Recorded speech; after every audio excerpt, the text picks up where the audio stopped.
जय श्री राधे भक्तों। आज हम मुरली चैनल के माध्यम से आप सभी के समक्ष श्री कृष्ण जी के एक अनन्य भाव वाले भक्त की कथा को प्रस्तुत करते हैं। तो आइए इस प्यारी सी कथा को श्रवण करते हैं। एक बार की बात है, किसी नगर में एक राजा ने एक मंदिर बनवाया जिसमें श्री कृष्ण की एक मूर्ति भी रखवाई, लेकिन उसकी कभी पूजा नहीं की। पूजा करने के लिए मंदिर में एक पुजारी को रखा गया। पुजारी नियमित कन्हैया जी को नहलाता और बड़े ही श्रद्धा भाव से उनकी पूजा अर्चना करता।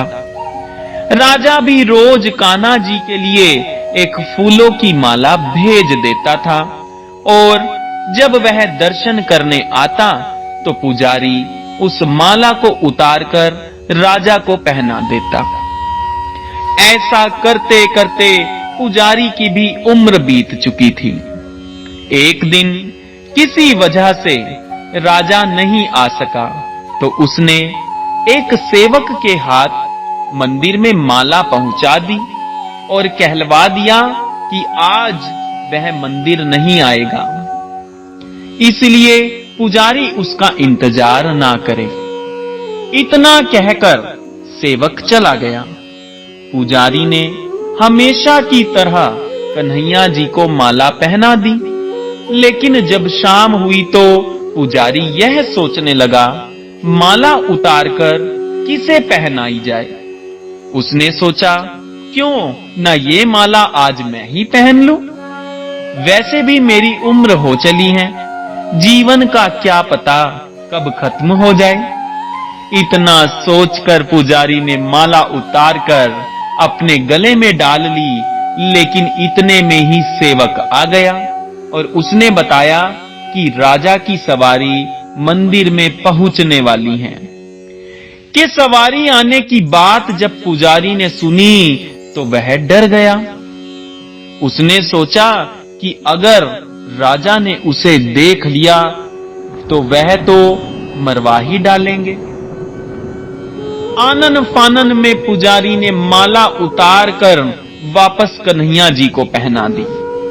जैसे ही राजा अंदर आया तो हमेशा की ही तरह पुजारी ने माला कान्हा जी के गले से उतारकर राजा को पहना दी, लेकिन माला पर लगा सफेद बाल देखकर राजा समझ गए कि पुजारी ने यह माला स्वयं ही पहनी थी। बस फिर क्या था, राजा तो क्रोधित हो उठे और उन्होंने गुस्से में पुजारी से पूछा कि माला पर सफेद बाल कहां से आया। तब राजा की बात सुनकर पुजारी डर गया और बोल पड़ा, ये तो कन्हैया जी का है। अब तो राजा और भी क्रोधित हो गए, क्योंकि कान्हा तो भगवान है और उनके बाल सफेद कैसे हो सकते हैं। इसीलिए राजा ने फरमान सुना डाला कि कल श्रृंगार के समय राजा खुद आएंगे और देखेंगे सच में ही कान्हा जी का सफेद बाल है या पुजारी झूठ बोल रहे हैं। उन्होंने कहा कि अगर पुजारी ने झूठ बोला होगा तो उन्हें फांसी दे दी जाएगी। राजा का फरमान सुनकर पुजारी का बुरा हाल हो गया। उसने सोचा, अब क्या करे, कहां जाए, अब तो उसका मरना तय है। तब रोते रोते वह भगवान की शरण में पहुंचा और उनसे कहा कि हे केशव, मुझसे झूठ बोलने का अपराध तो हुआ है, लेकिन हो सके तो मुझे क्षमा कर दें और राजा से मेरी रक्षा करें। पुजारी ने कहा कि हे माधव, आपकी सेवा करते करते मैं वृद्ध हो चुका हूं, अब आप मुझे माफ कर दीजिए, ऐसी गलती दोबारा ना होगी। यही कहते कहते पुजारी की ना जाने कब आंख लग गई और उसकी आंख तब खुली जब सुबह हो चुकी थी। उधर सुबह होते ही राजा भी आ गया और कहने लगा, आज कान्हा जी का श्रृंगार वह खुद करेगा। ऐसा कहकर जैसे ही राजा ने कान्हा जी का मुकुट उतारा तो देखा श्री कृष्ण के तो सारे बाल ही सफेद हैं। लेकिन राजा को फिर भी यकीन नहीं हुआ। उसे लगा कि फांसी के डर से पुजारी ने ही बालों को रंग दिया होगा। राजा ने सोचा कि क्यों ना कन्हैया जी का एक बाल तोड़ कर देखा जाए। इसके बाद राजा ने कान्हा जी का एक बाल तोड़ लिया, लेकिन जैसे ही बाल टूटा कन्हैया के सिर से खून की धारा बहने लगी। यह देखकर राजा भगवान के चरणों में गिरकर माफी मांगने लगा।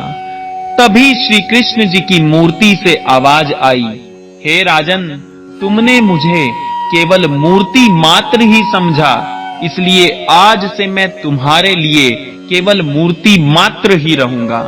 लेकिन पुजारी ने सच्चे मन और पूरी श्रद्धा से मेरी भक्ति की है, इसलिए उसकी अनन्य भक्ति को देखकर मुझे अपने बाल सफेद करने पड़े। कन्हैया जी ने कहा कि भक्ति में कभी भी संशय नहीं होना चाहिए और सच्चे भक्त की लाज तो मैं कभी भी जाने ही नहीं देता। इसलिए आप सभी को एक बार मेरे साथ बोलना पड़ेगा, भजिए राधे राधे।